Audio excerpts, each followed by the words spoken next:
50,000 രൂപയോ? ഈ നിസ്സാര കാര്യം ചോദിക്കാനാണോ നീ ഇത്രയേറെ പരിങ്ങിയത്? ആട്ടെ, നിനക്കെന്തിനാ പണം? നാട്ടിൽ ഇത്തിരി സ്ഥലമുള്ളത് പണയത്തിലാ. പലിശ കൂടി അതിൽ ഏലത്തി പോകാൻ 1 കോടിയും കൊണ്ടല്ലേ നീ പോയത്? അതിൽ നിന്ന് എടുക്കാമായിരുന്നില്ലേ? അത്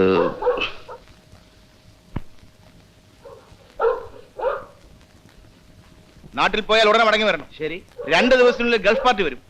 നീ കാർ കൊണ്ടുപോയിക്കോ. കാറ് വേണ്ട സാർ, അത്രയും ദൂരം ഡ്രൈവ് ചെയ്ത് പോകാൻ വയ്യ. പനി തീരെ വിട്ടു മാറിയിട്ടില്ല. നിന്റെ ഇഷ്ടം. എപ്പോഴാ പോകുന്നത്? രാവിലെ.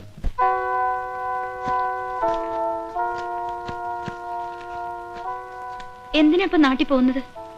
സ്ഥലം ലേലത്തിൽ പോയെന്നല്ലേ എന്നോട് പറഞ്ഞത്? കാലണ കയ്യിലില്ലാത്ത കാലത്ത് ലേലത്തിൽ പോകുന്നതും പോകാത്ത ഒരുപോലല്ലേ.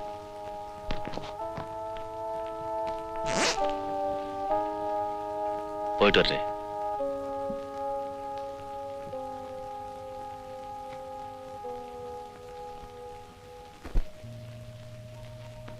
ഇത് ഒരുപാട് കാശുണ്ടല്ലോ. ഒരുപാടൊന്നുമില്ല, 50,000 രൂപയുള്ളൂ. ഇനി കുഞ്ഞിന്റെ വിവാഹം നടത്തി തരേണ്ടത് എന്റെ കടമയാണ്. എന്റെ അതെ, എത്ര ആഘോഷമായിട്ട് നടത്തേണ്ടതായിരുന്നു കുഞ്ഞിന്റെ അച്ഛനുണ്ടായിരുന്നെങ്കിൽ. ശരിയാണ്. ജയിലിൽ കിടക്കുമ്പോഴും അച്ഛന്റെ വലിയൊരു ആഗ്രഹമായിരുന്നു എന്റെ വിവാഹത്തിൽ പങ്കുകൊള്ളണമെന്ന്. ജയിൽ സൂപ്രണ്ടിനോട് എന്നും കെഞ്ചുമായിരുന്നു പരോളിൽ വിടാൻ. മോഹന്റെ അച്ഛനൊരു മര്യാദ കാണിച്ചു. ജയിലിൽ ചെന്ന് അച്ഛന്റെ മുഖത്ത് നോക്കി പറഞ്ഞു വിവാഹം സാധ്യമല്ലെന്ന്. എനിക്കൊരു വിഷമവും തോന്നിയില്ല. പക്ഷെ അച്ഛൻ ഒരു കണക്കിന് അതാ ഭാഗ്യം. ഉറങ്ങിക്കിടക്കുമ്പോ ആരെയും ബുദ്ധിമുട്ടിക്കാതെ അച്ഛനാ ഭാഗ്യം അർഹിക്കുന്നുണ്ടാവില്ല. ഓ, അമ്മയോ? ഭ്രാന്താശുപത്രിക്കുള്ളിൽ ഇങ്ങനെയുള്ള വികാരങ്ങളൊന്നും കടന്നു ചെല്ലാറില്ലല്ലോ. അച്ഛൻ മരിച്ചതറിഞ്ഞിട്ടും അമ്മ ഒന്നും പറഞ്ഞില്ല. ജോലി കളഞ്ഞു.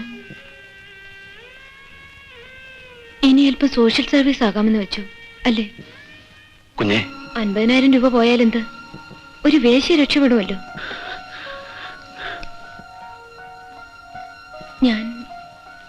ഞാനൊന്നും മനസ്സിൽ വെച്ച് പറഞ്ഞതല്ല. ഈ പണം കൊണ്ട് ചിലപ്പോ ഒരു ചെറുപ്പക്കാരനെ വാങ്ങാൻ കഴിഞ്ഞേക്കും. ഇത്രയും കാശ് കൊടുക്കുന്നതല്ലേ. സെക്കൻഡ് ഹാൻഡ് ആണെന്ന് അറിഞ്ഞാലും വാങ്ങാൻ ആള് കാണും. അതിലും ഭേദമില്ല പരമച്ചേട്ടാ, ജോണി. സമയം ഒരുപാട് വൈകി. ഞാൻ പോട്ടെ. ഇനി എന്നെ കാണാൻ വരരുത്. കുഞ്ഞേ,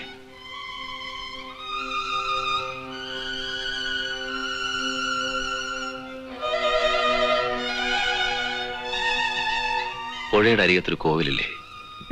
ഉണ്ട്. ഞാൻ പറയുന്നത് തെറ്റാണെങ്കിൽ കുഞ്ഞ് ക്ഷമിക്കണം. നാളെ രാവിലെ ആ കോവിൽ വരാമോ? കുഞ്ഞിനിഷ്ടമാണെങ്കിൽ നമുക്ക്.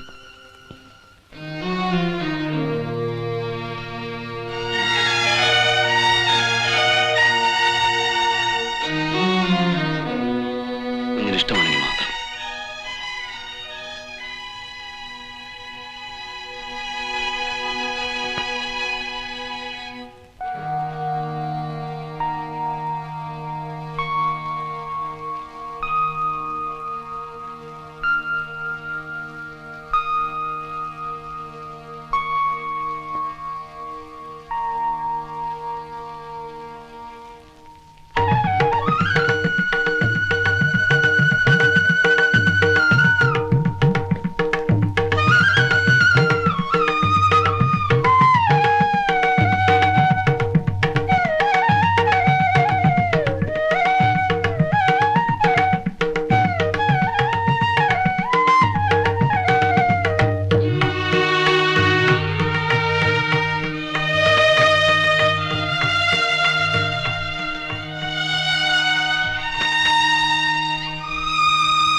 ഇക്കാര്യത്തിൽ എടുത്തുചാടിയൊന്നും ചെയ്യാതിരിക്കുന്നതാണ് ബുദ്ധി.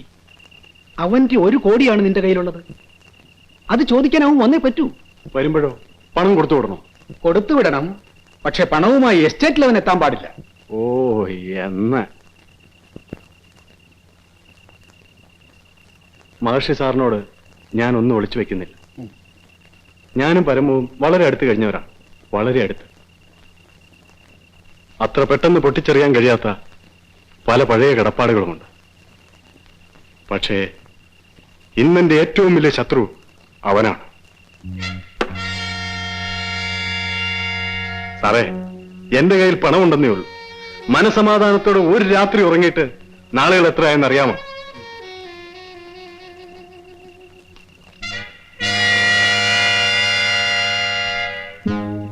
അവൻ മരിക്കണം, അല്ലെങ്കിൽ അതെന്റെ നാശമായിരിക്കും. തനിക്കറിയാമോ, ആ മൈക്ക് ഫോഴ്സൺ എന്റെ സുഹൃത്താണ്. ഏ? ആ സായിപ്പ് സാറിന്റെ? ഓ ഗോഡ്, എങ്കിൽ സംഗതികളെല്ലാം എളുപ്പമായി. എനിക്കൊരു പെഗോടെ അടിക്കണം. അയ്യോ, മതി മതി മതി. താൻ ഇന്ന് വളരെ കൂടുതൽ കുടിച്ചു. കൺഫ്യൂഷ്യസ് പറഞ്ഞിരിക്കുന്നത് എന്താണെന്ന് അറിയാമോ? കുടിക്കുന്നത് കൊണ്ട് കുഴപ്പമില്ല, പക്ഷെ ബോധം മറയുന്നവരെ ആകരുതെന്ന്. ഏത് കൺഫ്യൂഷൻസാ മഹർഷി സാറേ? കാവിൽ ജോണിയുടെ കപ്പാസിറ്റിയെ കുറിച്ച് അയാൾക്ക് എന്തറിയാം? ഒരൊറ്റ ഭരണി ചാരായമായിരുന്നു എന്റെ മുത്തപ്പൻ. അതാണ് കാവിൽ ലോനയുടെ ബേസിക് സ്റ്റാൻഡേർഡ്.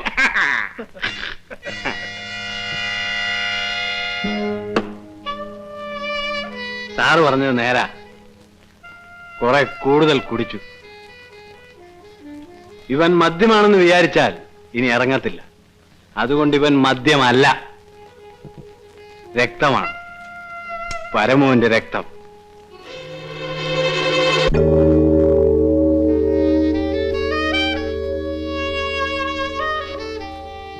നിന്നോട് അവൻ ഒന്നും പറഞ്ഞില്ലേ? ഇവിടെ പറഞ്ഞതൊക്കെ തന്നെയാ എന്നോടും പറഞ്ഞത്. കുറച്ചു നാളായി ഞാൻ എന്തു ചോദിച്ചാലും എന്നോട് ദേഷ്യപ്പെടുമായിരുന്നു.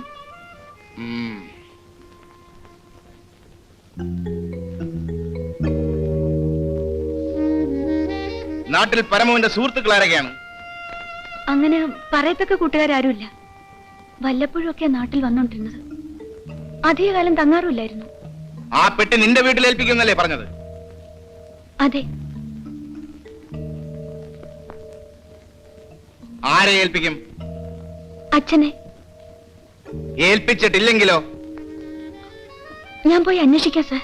വേണ്ട, നിന്നെ ഇപ്പോൾ അങ്ങനെ ബുദ്ധിമുട്ടിക്കുന്നത് ശരിയല്ല. നിന്റെ നാട്ടിൽ എനിക്കൊരു സുഹൃത്തുണ്ട്, മഹർഷി മാത്യൂസ്. ഒന്ന് ഫോൺ ചെയ്താൽ മതി, 1 മണിക്കൂറിനകം അയാൾ വിവരം പറയും. കൂടുതൽ ആൾക്കാർ അറിയണ്ടെന്ന് കരുതി ഇത്രയും നാൾ ഞാൻ ക്ഷമിച്ചു. But today is the 10th day.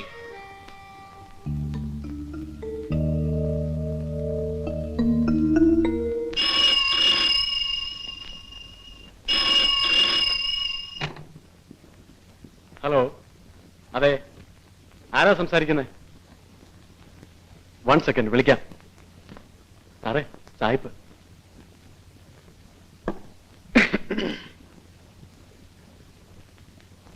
Hello, മഹർഷിയല്ലേ? ആ, ഇത് ഞാനാ, McPherson. Of course, after a very long period. അതെനിക്കറിയാം. ഈ നാട്ടിലോ? I see. Anyway, it's very funny.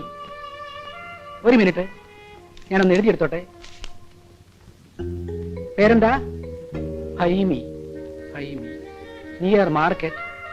Okay, 2 മണിക്കൂറിൽ ഞാൻ അങ്ങോട്ട് വിളിക്കാം. അവളെ വിടരുത്. Don't worry Mac, I will do my best for you. Okay? എന്താ സാറേ, അവനവിടെ എത്തിയില്ലേ? എത്തി, പക്ഷെ കടന്നു കളഞ്ഞു. മക്ഫോഴ്സൺ ഫൈമിയെ ചോദ്യം ചെയ്തു. Smart girl. അവള് തന്നെ പറ്റിയില്ല. പണം അവളുടെ വീട്ടിലുണ്ടാകുമെന്നാണ് പറഞ്ഞത്. അതെന്താ? അവള് ബുദ്ധിയുള്ളതാണ്. പരമു ഏതായാലും പോയി. ഇനി തന്നെ കൂടെ പിണക്കണ്ടെന്ന് കരുതി കാണൂ. അഥവാ ഇനി പണം തന്റെ കയ്യിലാണെങ്കിൽ ഒരുവിധം അവക്കും ചോദിക്കാമല്ലോ.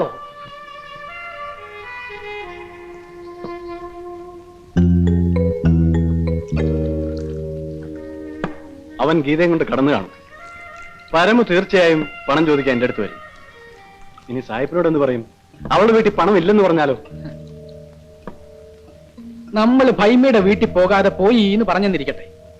മക്ഫോഴ്സൺ അത് വിശ്വസിക്കാതെ നേരിട്ട് വന്ന് അന്വേഷിച്ചാൽ നമ്മൾ എന്തോ ചെയ്യും? ഭൈമിക്ക് 2 തല്ലു കൊടുക്കുമ്പോ ഭൈമി ചിലപ്പോ തന്റെ പേര് പറഞ്ഞെന്നിരിക്കും. അയാൾ തീർച്ചയായും നമ്മളെ സംശയിക്കും.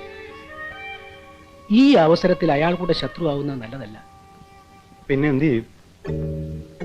അവളുടെ അച്ഛനെ വിളിച്ചു നിർത്തി ചോദിക്കാം, ഇവിടെ പരമു ഒരു പെട്ടി കൊണ്ടുവന്നിരുന്നോന്ന്. ഭാഗ്യത്തിന് പരമു വന്നത് താനും ഞാനും ഗീതയും അല്ലാതെ ഒരു കുഞ്ഞു നാട്ടിൽ അറിഞ്ഞിട്ടില്ല. അത് കൊള്ളാം. എന്നാ നമുക്ക് ഇറങ്ങാൻ സാറേ. ഉം. നേരം കളയണ്ട. സായിപ്പ് നമ്മുടെ ഫോണിന് വേണ്ടി കാത്തിരിക്കുന്നുണ്ടാവും.